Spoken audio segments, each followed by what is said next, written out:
Alors, j'ai du beurre salé que j'ai laissé hier soir hors du frigo et j'ai de l'ail des ours qui a poussé sur la terrasse. Donc,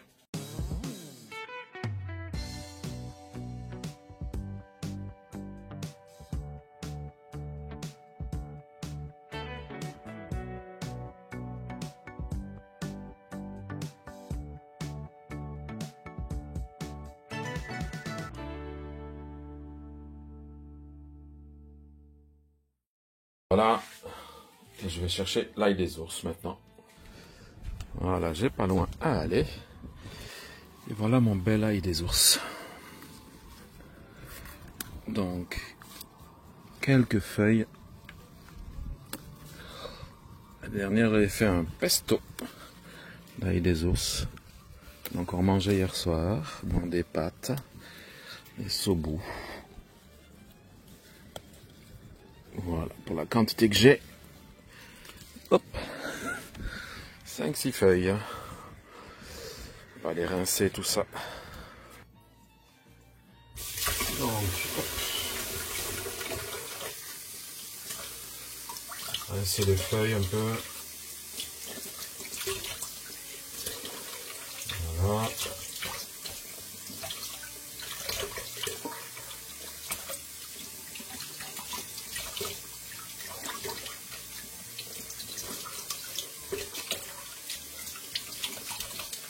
Hop, rincer.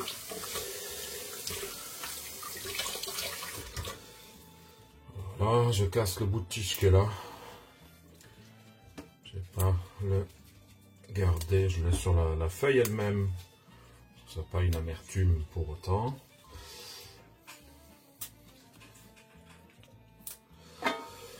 Hop, voilà.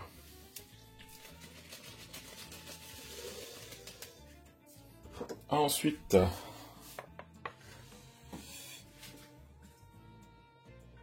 c'est simple, je vais ciseler tout simplement mon ail des ours. Alors,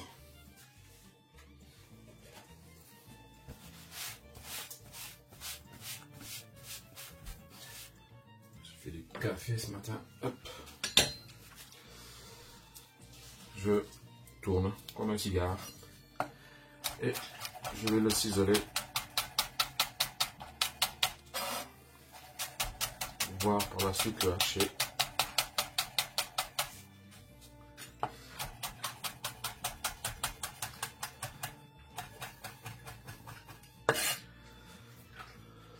Voilà, voilà. Hop.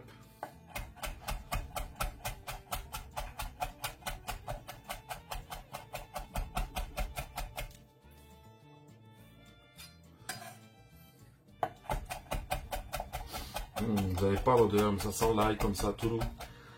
Pour ceux qui n'apprécient pas l'ail, on peut tout manger dans l'ail des ours. Les bulbes, mais moi je ne les mange pas parce qu'il faut bien que ça repousse.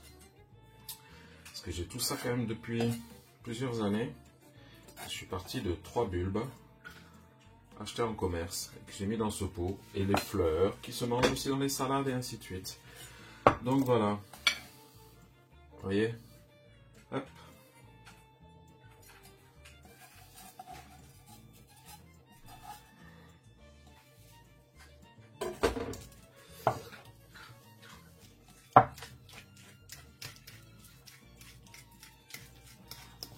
On mélange le tout.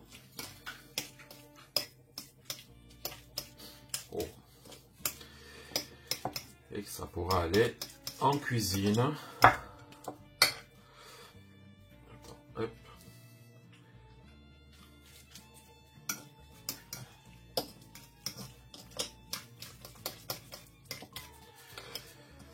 Voilà, vous pouvez le faire avec un beurre doux. Moi je le fais avec un beurre salé breton. Même en habitant à Bruxelles, je reviens à certaines de mes origines de grands-parents. Voilà, voilà. Il n'y a plus qu'à mettre. Soit dans une boîte. Soit on peut le faire aussi en mode glaçon. Comme ça, vous sortez la dose qu'il y a besoin. Pas au congélateur pour autant, mais au frais, hop, je retire, mais magnifique. Voilà les amis. Voilà les amis, 5 mai, il est 11 h du matin, il fait 14 degrés. Et en quelques jours, voilà, j'ai le marqueter qui est sorti. J'ai le concombre limon qui pointe le bout de son nez. Là, j'ai écrasé bêtement en fermant le couvercle, mais j'ai la pastèque jaune, j'en ai une autre qui pousse juste là derrière. Le melon de Rennes, la citrouille porc-épic. J'ai ensuite le rouge vif d'Étampes. J'en ai un qui est sorti. Et puis la butternut musquée. Voilà, les 4. Hop, voilà, les 4 sont sortis. Donc ça, c'est bien. C'est déjà un bon départ. On va pouvoir remporter d'ici 1 ou 2 jours tout cela. 17 mai, il est 18 h 30 et il fait 17 degrés. C'est une journée sympa, convenable. Et regardez un petit peu. Les marqueters sont de sortie, les concombres limon pointent le bout de leurs feuilles, les pastèques jaunes aussi, melon de Rennes, ça va très bien. Les 2 graines de citrouille porc-épic portugaise, hop, sortent très bien. Les vifs d'Étampes, c'est sorti. J'ai le pâtisson blanc qui commence à sortir. Pâtisson jaune n'est pas encore sorti. Et alors, ici, je vais tourner ça pour qu'on voie mieux les noms. Le maïs. Donc j'avais mis 10 graines justement. Et bien voilà, j'ai les 10 graines qui sont sorties. Le maïs pecolino. Petit maïs jaune. Assez sucré. Blonde de Nice. Donc à chaque fois il y a une graine dans chaque alvéole. Alors les rondes de Nice, pas les blondes de Nice. Rondes de Nice, j'en ai 2 qui sont sorties. Les petites grises d'Alger, les Gold Rush, non. Le vert Black Beauty, j'en ai une qui est sortie. Ensuite, là, les 4, les marqueters, il y avait 2 graines, mais ça c'est sorti. Et là, par contre, le vert de Paris, voilà, mon chien qui fait le con.